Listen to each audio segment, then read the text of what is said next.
some breaking news. Not only is Tua heading to the NFL draft, he's declared, but Mike McCarthy, we can declare, is going to be the new head coach of the Dallas Cowboys. Jason Garrett let go on Sunday, and then this morning, Mike McCarthy, the former Packers head coach, a man who has never lost in AT&T Stadium, a man who won a Super Bowl with the Packers in Jerry Jones' building, will now take over his team. And that leaves, if my math is correct, Judy Battista, the Panthers, the Giants, and the Browns with head coaching vacancies. Now that McCarthy's off the board, what's your headline here with the rest of the coaching pieces? I actually think it swings an awful lot of leverage to Josh McDaniels. If you're a team that's in the market for a head coach and you want somebody from the offensive side of the ball and you want somebody with previous NFL experience, this really narrowed the field. Josh McDaniels, pardon me, would now be that guy. He's interviewed, he's going to be interviewing for these jobs. So if he is your number one guy and maybe McCarthy was your number two guy, well, your number two guy's out. So that, I think, gives McDaniels an awful good position to be in to get what he wants. We sort of know that Cleveland would sort of be McDaniels returning home. Would he accept the management structure there? Maybe he's got a little bit more leeway now to push for what he wants there.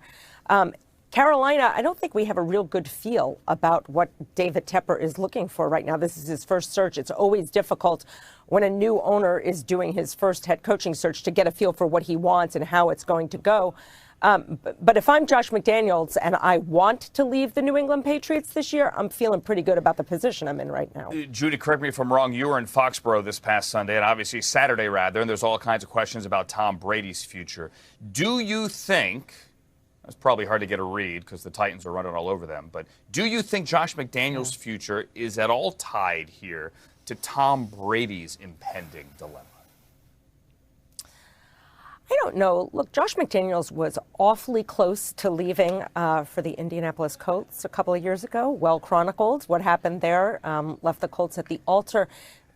He left once before, too, for Denver. So I'm not sure they are tied at the hip. Certainly, I think, big picture, there are clearly going to be some big changes in New England this year. Whether Tom stays or goes elsewhere or even retires, which doesn't seem likely at this point, there's going to be big changes.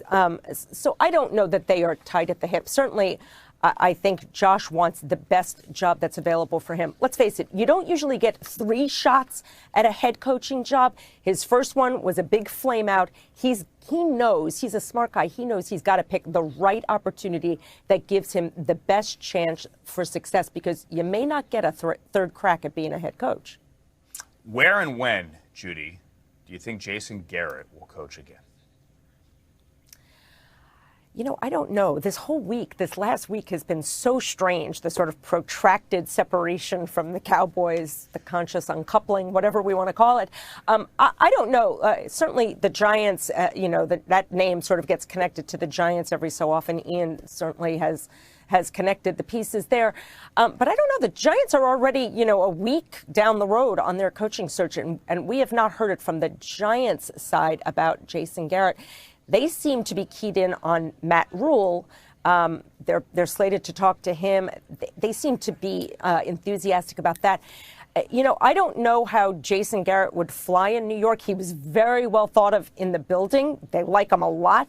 But this is a restive fan base right now, and I'm not sure how they would receive Jason Garrett as the next head coach of the New York Giants this year. Real quick, what do you think the Cowboys fan base will react, or how will they react to Mike McCarthy? They ought to react positively. I think it's a really good hire, lots of experience, high-level success.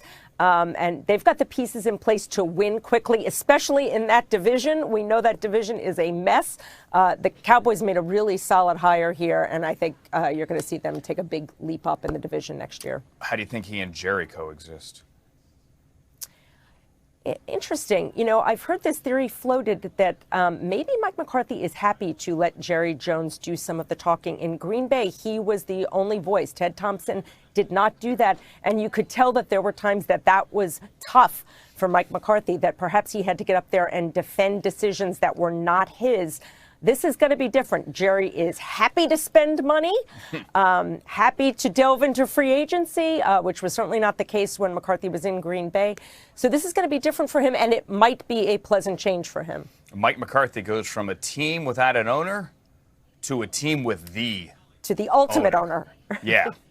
In Dallas, and Jerry Jones. Judy Battista, by the way, has a great piece on Tom Brady's would-be farewell and what happens with the Patriots. It's on NFL.com after they lost to the Titans in Foxborough on Saturday evening, and we'll be back to talk that.